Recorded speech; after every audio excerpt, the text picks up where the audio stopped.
चौथ माता की कहानी। एक गांव में एक माँ बेटा रहते थे। बेटा गाय चराकर अपना जीवन यापन करता था। उसकी माँ चतुर्थी व्रत किया करती थी।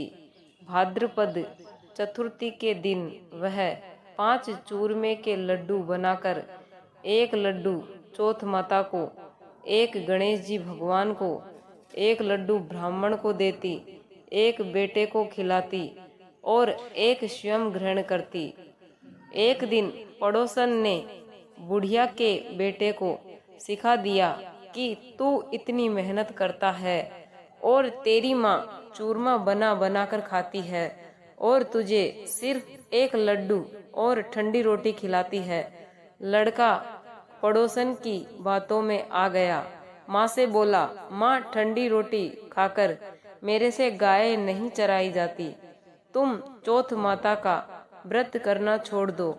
तब माँ बोली, बेटा मैं तो तेरी सुख शांति के लिए चौथ माता का व्रत करती हूँ, मैं चौथ माता का व्रत करना नहीं छोड़ सकती। बेटे ने कहा, मैं प्रदेश जाऊंगा। तब माँ बोली, बेटा यह चौथ माता के आंखें अपने पास रख ले, यदि तुम पर कोई संकट आए तो चौथ माता का नाम लेकर इन्हें पूर देना, तुम्हारा संकट टल जाएगा। लड़का प्रदेश जाने लगा। रास्ते में एक नदी आई। कोई रास्ता दिखाई नहीं दे रहा था। उसने आंखें हाथ में लेकर चौथ माता गणेश जी का ध्यान किया और चौथ माता की कृपा से नदी के बीच में से रास्ता निकल गया। आगे चला, घना जंगल आया, कोई रास्ता नहीं सूझ रहा था। उसने चौथ माता का ध्यान कर आंखें पूर दिए और रास्ता मिल गया। आगे चलकर वह एक नगरी में पहुंचा।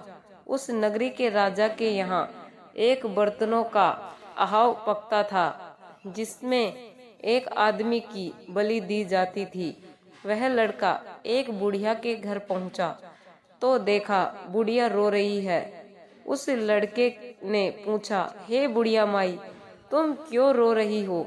तब बुढ़िया बोली, मेरे एक ही बेटा है और कल अहाव में बलि चढ़ने की उसकी बारी है। उस लड़के ने कहा, माई तू घबरा मत, कल तू अपने बेटे की जगह मुझे भेज देना, बस तू मुझे भर पेट भोजन करवा देना। बुढ़िया माई रोती रही और भोजन पकाती रही। भोजन करवा कर बुढ़िया ने उस लड़के को अपने बेटे के स्थान पर सुला दिया। राजा के सैनिक आए और उस लड़के को ले गए और अहाव में चुनने लगे तो वह चौथ माता के आंखें पूर कर जल का कलश भरकर बैठ गया और चौथ गणेश जी का ध्यान किया और बोला, हे चौथ माता गणेश जी भगवान मेरा संकट टालना। अहाव चुनकर आग लगा दी। 1 महीने में पकने वाला अहाव एक ही दिन में पक गया। राजा के सैनिक अहाव में से बर्तन उतारने लगे। तब अंदर से आवाज आई कि धीरे धीरे उतारो, अंदर आदमी बैठा है। यह सुनकर राजा के सैनिक डर गए और भाग गए और राजा को जाकर बताने लगे। यह जानकर राजा को आश्चर्य हुआ और स्वयं अहाव देखने आए। राजा ने सैनिक को कलश उतारने को कहा।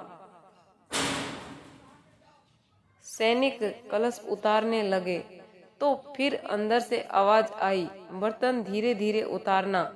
सभी को आश्चर्य हुआ। बर्तन उतारने के बाद उसमें वही लड़का निकला। राजा ने उस लड़के से पूछा, तुम कौन हो? तुम्हारा जीवन कैसे बचा? तब उसने कहा, मैं वही हूँ जिसको तुमने अहाव में चुना था। मेरी माताजी चौथ माता का व्रत करती है। चौथ विनायक जी ने मेरी रक्षा की है। तब राजा को विश्वास नहीं हुआ। उसने 2 घोड़े मंगवाए, एक पर खुद बैठा और दूसरे पर जंजीरों से बांधकर उसको बिठा दिया और कहा, यदि तेरी जंजीर खुलकर मेरे बंध जाएगी तो मैं चौथ माता को सच्ची मानूंगा। उस लड़के ने श्रद्धा भक्ति से आंखें पूर कर कहा, हे चौथ माता, अब तक मेरी रक्षा करी, इस बार भी मेरी रक्षा करना। देखते ही देखते लड़के की जंजीरें राजा के बंध गई। राजा ने कहा, तेरी चौथ माता सच्ची है।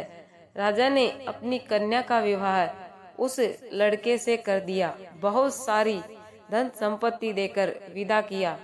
जब लड़का गांव के पास पहुंचा तो गांव के लोगों ने कहा, माई तेरा बेटा बहू धूमधाम से आ रहे हैं। बुढ़िया माई बोली, मेरे भाग्य में कहाँ बेटे बहू, एक बेटा था जो भी विदेश चला गया। गांव वाले बोले, नहीं बुढ़िया माई, सच में तेरे बेटे बहू आ रहे हैं। बुढ़िया माई की खुशी का ठिकाना नहीं रहा। लड़का माँ के पैरों में गिर गया और बोला, माँ, ये सब तेरी चौथ माता विनायक जी की कृपा से हुआ है। ये सब तेरी चौथ माता के व्रत का फल है। सारी नगरी में कहलवा दिया, सब चौथ विनायक जी का व्रत करेंगे। हो सके तो 12 महीने की 12 चौथ, नहीं 4 चौथ का व्रत तो सबको अवश्य करना चाहिए। हे चौथ माता, जिस प्रकार उस लड़के की रक्षा करी वैसे सबकी करना। जय बोलो चौथ माता की जय। जय बोलो गणेश जी भगवान की जय।